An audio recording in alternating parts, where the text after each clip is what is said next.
A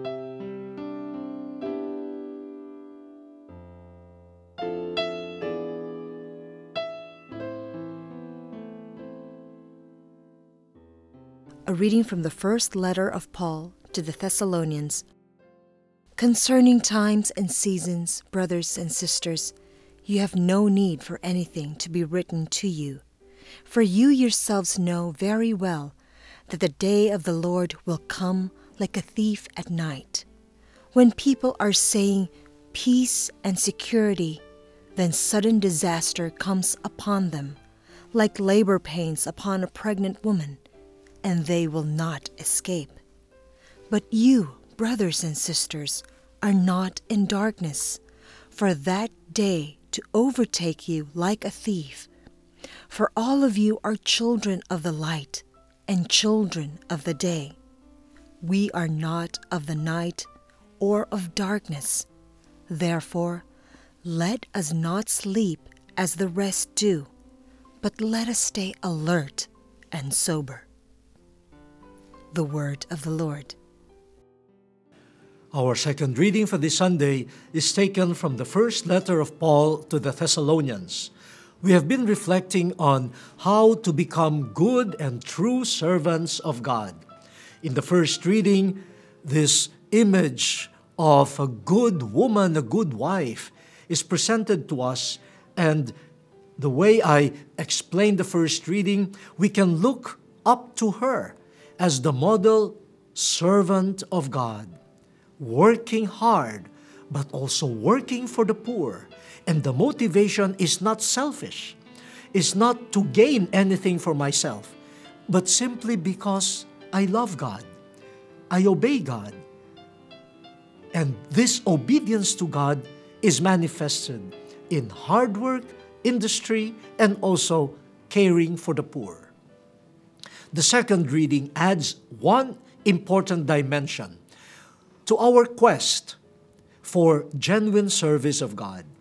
St. Paul is dealing with the coming of the Lord. And this second reading also alerts us to the fact that we are coming to the close of the liturgical year. So we are looking forward to the coming of the Lord. Yeah, the Thessalonians, at least some of them, thinking that the coming of the Lord is near, some of them started becoming lazy. Or the drive to do more became less. They said, well, what's the point? The Lord is coming anyway. The end of the world, the fulfillment of history is near. So why bother with other things? Now, even if the context is not really about service, we get a lot of wonderful lessons from the second reading. St. Paul reminds the Thessalonians that the coming of the Lord is like the coming of a thief in the night. The thief does not announce his or her coming. It will come as a surprise. And St. Paul says, we do not know the hour. But one thing is important. Whenever that might be, whenever the Lord comes, and we do not know when, will we be found consistently working for the light?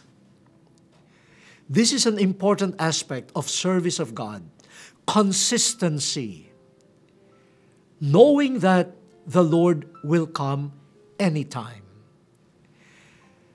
And so St. Paul reminds the Thessalonians, you do not belong to darkness. You are now children of the light. Be consistent. Do not leave the realm of the light. Do works of the light. Do not shift from works of darkness to works of light. When you start thinking of the Lord, oh, He might come today, oh, so I shift to the light. And when He is delayed, you say, oh, maybe the Lord is delayed, let me turn to darkness. No, that is not a good servant of the Lord. Whether His coming is near or far, far away in the future, a good servant waits for the Lord. And being committed to the Lord will be consistent. Even if he is delayed in his second coming, I will not turn to darkness. I will always do actions of light, so that when he comes, I will be found. He will discover me as a good servant, not wishy-washy, not shifting from one Lord to another. This is a good reminder to all of us.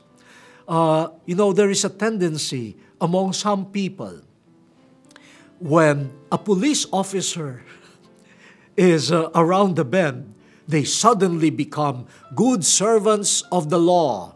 No? But when they see that no traffic officer is around and it is already dark, they violate the law. No, that is not a good public servant. That is not a good servant of society. Even when no one is watching, you must serve the Lord and be consistent in your acts of goodness, showing people you really belong to the Lord of the light and not to the Lord of darkness.